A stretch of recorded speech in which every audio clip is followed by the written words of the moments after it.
In 2010, I was playing a dodgeball game in middle school when suddenly I was hit with a ball and out of the game. On the sidelines, I noticed that a tingling, itchy sensation was coming from the arm that I was hit on. So I went to the school nurse and she immediately identified my symptoms as hives. None of us could have predicted in that moment that my hives would last years, not just days. Today I will inform you about the complexities of the chronic condition called urticaria.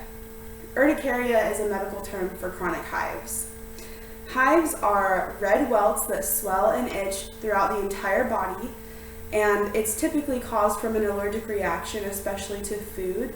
However, my hives are dermographic hives, which are caused by firm touch to the skin.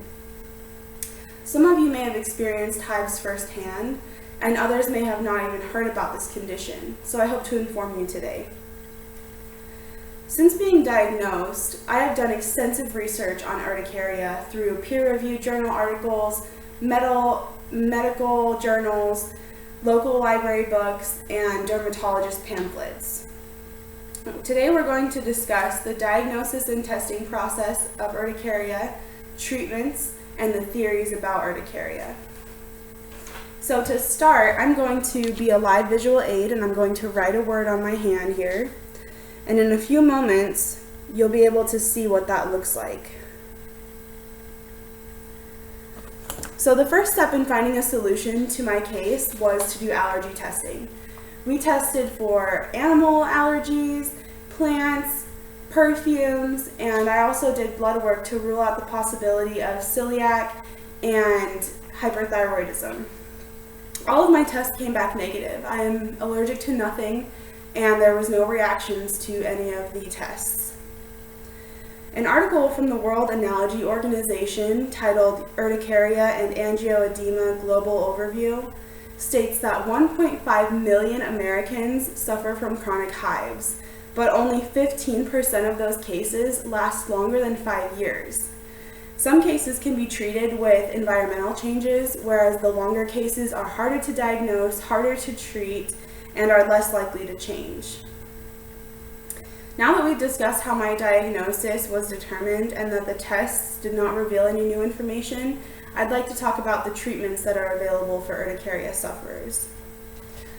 Sometimes people come up to you, give you a slap on the back, and say, "Hey, how's it going?" And when people do that to me, this is what happens to my back. I get an imprint of their hand for at least 24 hours, sometimes more depending on how hard the impact was. This is another picture that I often have hives like this that look like a map, dermographic map. And this is also what my skin looks like when I'm scratched or written on. So anytime an object comes in contact with my skin, it leaves an impression, which can obviously be very uncomfortable because so many things come in contact with your body throughout the day. I discovered upon my research the mayoclinic.org, which provided me updated information about the disease and also several different treatments that have worked for other patients. They provided me a long list of different allergy medications and antihistamines that have been proven to work. However, I tried almost all of them with no result. So, after 20 plus allergy combinations, topicals, and even steroids, my doctor and I decided that it was time to do a drastic measure. My doctor placed me on 400 milligrams of hydroxyzine per day for 2 weeks in an effort to reboot my nervous system and reestablish histamine levels in my blood, which would then correct the urticaria. After 2 weeks, I had no memory, I had missed school, missed work, and I had no results. So after that experience, I decided that a holistic approach was best for me.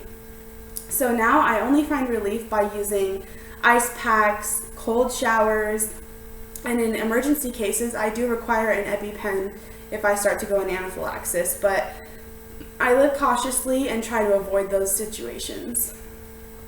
We've talked about the diagnosis and treatment of urticaria, And now I'd like to get into the theories behind my specific case. So as you can see, something as soft as a gel pen can give me hives on my hand. This word says hi. Hope you can see that. It's very 3D. It feels like Braille. So something as soft as that shows you that when I open a pickle jar, I'll get hives on my hand.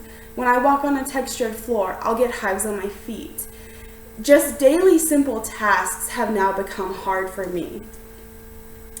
Dealing with the physical pain as well as the emotional side from other people coming up and asking me if my skin is okay or what happened to me, it really does take a toll. And that led me to find ciuandyou.com, which is a support group website sponsored by the actress Vicki Lawrence, who also suffers from urticaria.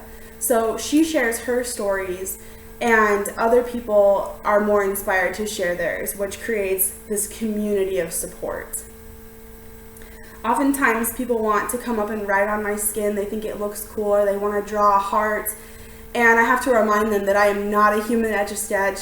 It's very uncomfortable, and I would just prefer to not be touched. So there are two main theories about my specific case. The first is that I lost my dad to cancer.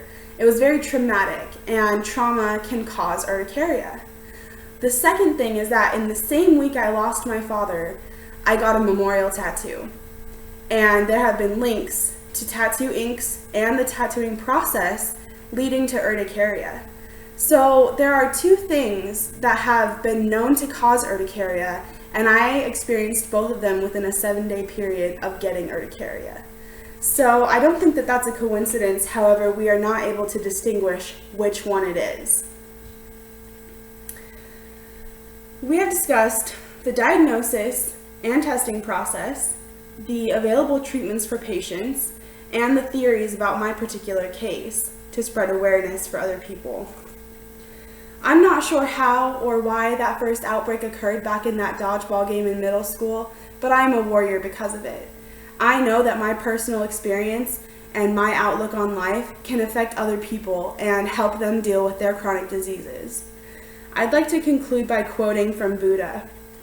The secret of health for mind and body is not to mourn the past, not to worry about the future, or not to anticipate troubles, but to live in the present moment wisely and earnestly.